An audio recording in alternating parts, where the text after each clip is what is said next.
Hello students. तो आज जो 9 क्लास का जो ज्योग्राफी है उसका हम लोग चैप्टर नंबर 1 देखने वाले हैं, जिसका नाम है भौतिक स्वरूप, संरचना एवं उच्चावच। इसमें हम लोग ये पढ़ेंगे कि पृथ्वी बनने का जो उम्र है उसका उम्र कितना है और कितने युग इसमें चले गए पृथ्वी के बनने में। और फिर से ये देखेंगे कि भारत को कितने भागों में बांट के हम लोगों को पढ़ना है, और फिर से बड़े प्लेट कितने हैं, प्लेट विवर्तनांक सिद्धांत क्या होते हैं। तो ये सब हम लोग इस चैप्टर में देखेंगे, ठीक है। तो आप लोग इसको समझते चलिएगा एक एक पॉइंट, और नोट्स इसका बनाते रहिएगा, ठीक है, आपको भी समझ में आएगा। तो इसमें देखिए पृथ्वी पे पहले क्या बात था, पहले क्या होता था, अभी भी होता है। जैसे कि पृथ्वी पे ये 2 प्लेट मान लीजिए हो गया। पृथ्वी जैसे कि ये एक महाद्वीप है, एक ये महाद्वीप है, जरूरी नहीं ये महाद्वीप ही हो, ये हो सकता है कि महासागर भी, जैसे ऐसे। तो ये जब आपस में एक दूसरे को ऐसे ये हलचल करते हैं, इसको मतलब ऐसे ये या तो ये दूर जाएंगे या फिर जो मजबूत होगा वो इसको दबा देगा ऐसे, और यहाँ पे हिमालय बन जाएगा। मान के चलिए यहाँ पे हिमालय बन गया। तो देखिए जब 2 प्लेटें जब एक दूसरे से दूर जाती हो, ठीक है, दूर जाती हो, तो इन्हें इसे कहते हैं डाइवर्जेंट अपसारी। जब 2 प्लेटें एक दूसरे से दूर जाती हों तो इन्हें कहते हैं हम लोग डाइवर्जेंट। और जब 2 प्लेटें एक दूसरे के नज़दीक और कमज़ोर प्लेट मजबूत प्लेट को दबाते हुए ऊपर की तरफ बढ़ती चली जाए तो इसको हम लोग कहते हैं अभिसरण, ठीक है, अभिसरण, ठीक है। इसको हम लोग क्या कहते हैं, अभिसरण। अभिसरण का इंग्लिश कन्वर्जेंट।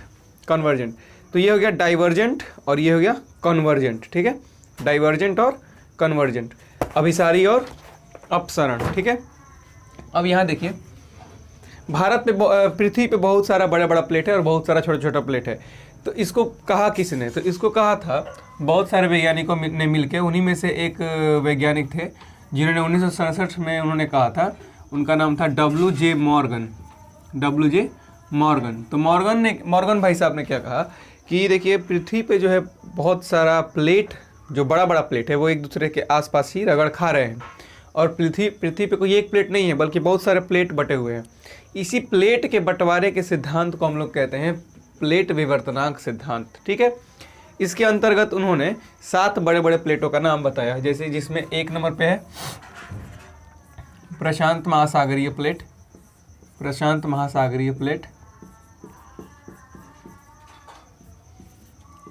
महासागरीय प्लेट एक हो गया। 2 नंबर पे है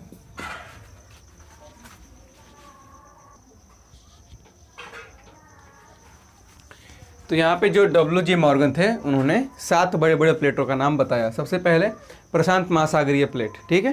प्रशांत महासागर जितना भी फैला है वो एक प्लेट है, उसको उन्होंने नाम दिया प्रशांत महासागरीय प्लेट। ऐसे ही उत्तर अमेरिका, दक्षिण अमेरिका, दोनों प्लेट हो गए। इंडिया, ऑस्ट्रेलिया, ये सारे जो है एक ही प्लेट में होता है। आप लोग मैप में देखिएगा, उसमें मैप में दिया है। तो ये सारा हो गया इंडो ऑस्ट्रेलियन प्लेट। अफ्रीका एक अलग प्लेट में है, वो हो गया अफ्रीकी भूखंड। भूखंड मीन्स प्लेट, सेम है। यूरेशियन भूखंड, यूरोप और रशिया दोनों मिलके बनाते हैं यूरेशियन भूखंड, यूरेशियन प्लेट, ठीक है। अंटार्कटिका, जो नीचे अंटार्कटिका इलाका है वो है आपका अंटार्कटिका। समझ में आया। तो ये जो इतने प्लेट है बटे हैं, जैसे कि यहाँ पे समझिए, जैसे पृथ्वी हो गया तो ये आपका इसमें हो गया अंटार्कटिक प्लेट, ये हो गया आपका उत्तर अमेरिकी प्लेट, और ये हो गया आपका दक्षिण अमेरिकी प्लेट।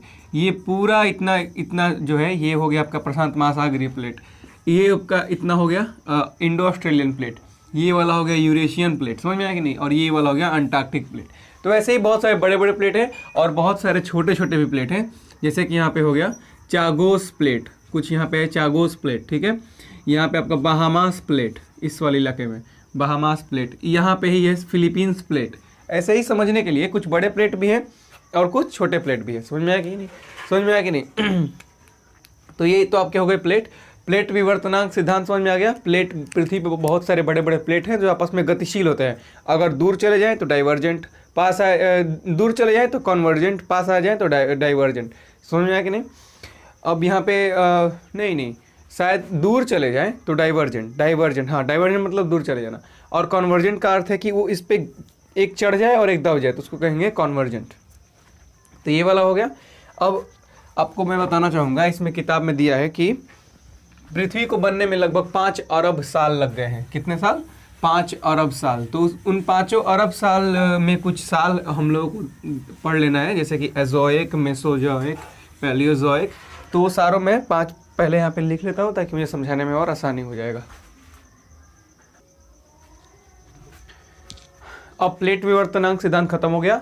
अब आप लोग यहाँ पे देख सकते हैं पृथ्वी जो है 5 अरब साल पहले से ही बनना जो शुरू हो गया था, लेकिन 5 अरब साल पहले पृथ्वी आज की जैसा नहीं था। पृथ्वी बहुत ज़्यादा गर्म था, तो अब धीरे धीरे प्रोसेस इसमें लगा, और वो प्रोसेस आज जाके मतलब आज क्या, आज से बहुत दिन पहले ही पूरा हो गया, और उसी को 4-5 इसमें भागों में बांट दिया गया है। सबसे पहले आता है हमारा अजैविक। अजैविक मीन्स ये पृथ्वी का वह काल है जिसमें पृथ्वी गर्म से ठंडा की तरफ बढ़ना शुरू हो गई थी। ठीक है, तो पृथ्वी अब ठंडा होने शुरू हो गई थी। किस काल में? अजैविक में। इसमें कोई भी जीवन नहीं था, इसमें कोई भी जीवन नहीं था।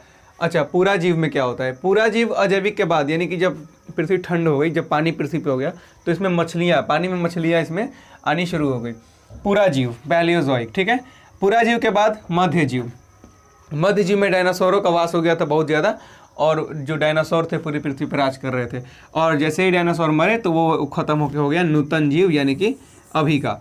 समझ में आ गया? तो ये है पृथ्वी के युग। युग मीन्स पृथ्वी के वो बड़े अधिक ईयर, साल जिनमें पृथ्वी में बदलाव आए हैं। ठीक है, ये वाला और ये वाला एक में नहीं है, ये वाला भी एक नहीं है, और ये वाला भी एक नहीं है। इसमें कोई भी आपको समानांतर चीज़ नहीं दिखेगा। यहाँ पे पृथ्वी ठंडा होनी शुरू हो गई है, यहाँ पे मछलियों का आप देखेंगे, और यहाँ पे डायनासोर शुरू हो गए हैं, और यहाँ पे अभी जो ये ख़त्म हो गए, तो जो हम लोग हैं वो हम लोग इसमें अभी तक आते हैं नूतन जीव में। समझ में आया कि नहीं?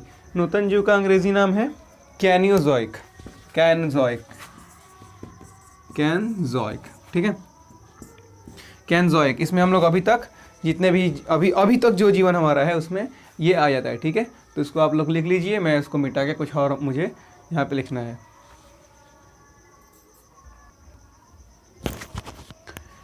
अब यहाँ पे हम लोग समझते हैं भारत को, यहाँ पे अब हम लोग को पढ़ना है। ठीक है, तो जितना युग था और जितना वो प्लेट विवर्तनांक सिद्धांत था, अब यहाँ पे हम लोग समझेंगे कि भारत को कितने भागों में पढ़ने के लिए आवश्यकता है। तो खुद देखिए, कुल भारत को पढ़ने के लिए हमको चाहिए 6 हिस्से। ठीक है, हम लोगों को चाहिए कुल 6 हिस्से, जिसमें पहले आता है हिमालय। हिमालय हम लोग पढ़ेंगे सबसे पहले। यहाँ से पूरा ये वाला इलाका जो है वो हिमालय का इलाका है। ठीक है, एक हिमालय हो गया। दूसरा उत्तर का विशाल मैदान, उत्तर का मैदान केवल लिख देता हूँ। ठीक है, तीसरा दक्कन का पठार, और चौथा दक्कन का पठार हो गया, उत्तर का विशाल मैदान और हिमालय प्रदेश। चौथा हो जाएगा तटीय प्रदेश। ठीक है, पांचवा द्वीप समूह, मरुस्थल, और छठा द्वीप समूह। ठीक है, तो ये समझते हैं। पहले देखिए, ये वाला जो पूरा इलाका है, यहाँ से लेके और यहाँ तक, ये पूरा इलाका क्या है?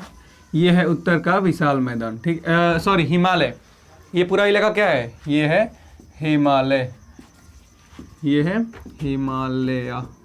हिमालय। ठीक है, ये पूरा क्या है? हिमालय। यहाँ से अब शुरू होता है ये हमारा उत्तर का विशाल मैदान। ठीक है, उत्तर का विशाल मैदान।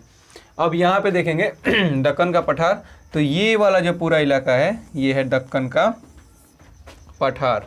लगभग ऐसे ये क्या है? दक्कन का पठार। ठीक है, तो ये वाला इलाका हो गया दक्कन का पठार, डेक्कन प्लेट्यू, दक्कन का पठार। अब हो गया मरुस्थल। हाँ, तो ये वाला जो इलाका है इसको हम लोग कहते हैं मरुस्थल, भारतीय मरुस्थल। ठीक है, जिसका थार का रेगिस्तान इसको कहते हैं हम लोग। उसके बाद द्वीप समूह, आपको भी पता है कि यहाँ पे अंडमान निकोबार यहाँ पे पाए जाते हैं, और इस वाले साइड में लक्षद्वीप। ठीक है, अब देखिए वंदे मातरम जो हमारा बना है उसमें बताया गया है कैसे। देखिए उसमें कहा गया पंजाब, सिंध, गुजरात, मराठा, द्राविड़, उत्कल, बंगा। समझिए यहाँ पे ये हो गया पूरा पाकिस्तान। पंजाब, थोड़ा सा इस वाला जो भारत का इलाका हो गया पंजाब, नहीं ये हो गया पंजाब, ये पंजाब, सिंध, गुजरात, मराठा, द्राविड़, उत्कल और बंगा। ये हो गया हमारा पूरा जनगण मन। एक बार फिर से देखिए, पंजाब, सिंध, गुजरात, मराठा, द्राविड़, द्राविड़ नीचे, उत्कल और बंगा। तो ये वाला हो गया हमारा पूरा भारत। अब इसको हम लोग 6 भाग में धीरे धीरे पढ़ लेंगे। सबसे पहले हिमालय को पढ़ना है ना, तो हिमालय को पढ़ने के लिए इसको मिटाना पड़ेगा और तब हिमालय शुरू होगा, ठीक है।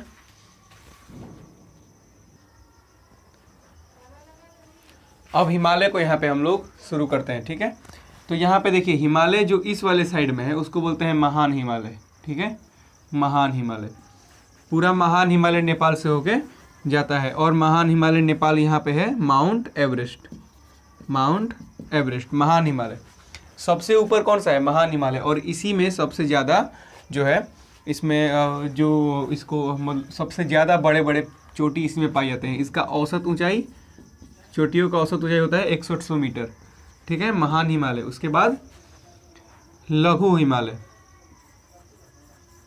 उसके बाद लघु हिमालय, ठीक है, लघु हिमालय।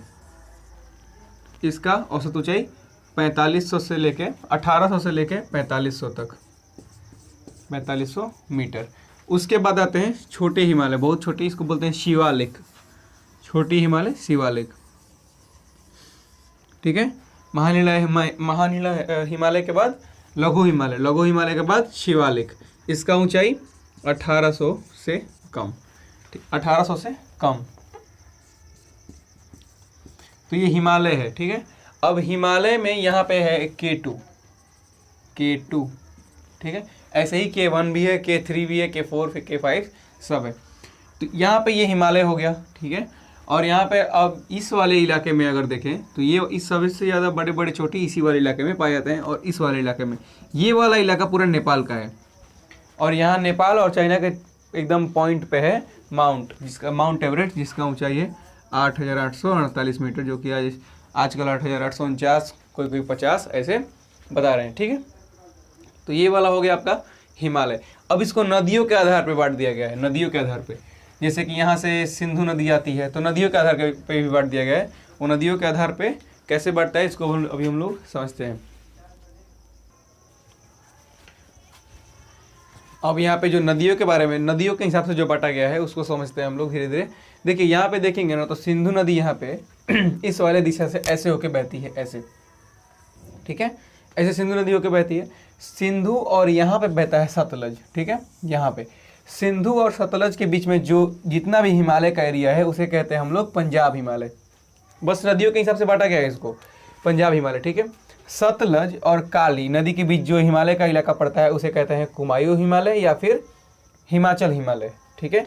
सतलज और काली ये नदियां हैं। यहाँ पे मैं इसको काले वाले से दिखाता हूँ, काला वाला मार्कर ये रहा, ये नदी है, ठीक है, ये नदी और ये भी नदी है।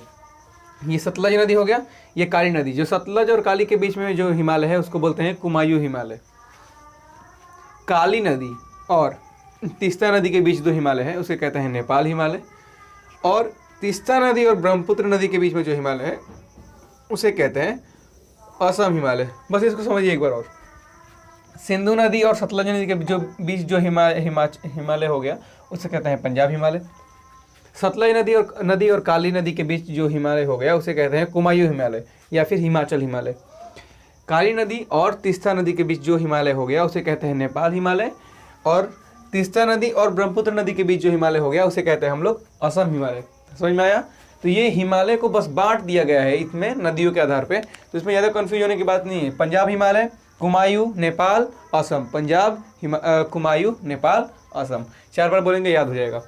सबसे पहले यहाँ पे देखते हैं, सबसे पहले महान हिमालय, मध्य हिमालय, शिवालिक, ठीक है। महान हिमालय, मध्य हिमालय और शिवालिक। समझ में आया कि नहीं? अब इस वाले पार्ट में केवल इतना ही हम लोग रहने देते हैं, बाकी सारा जो है वो अगले पार्ट में पढ़ लेंगे। तो ये सब लोग, आप लोग इस सब चीज़ को थोड़ा ध्यान में रख के नोट बना लीजिएगा ताकि कोई दिक्कत ना हो, और ऐसे ही पढ़ते रहिए। तो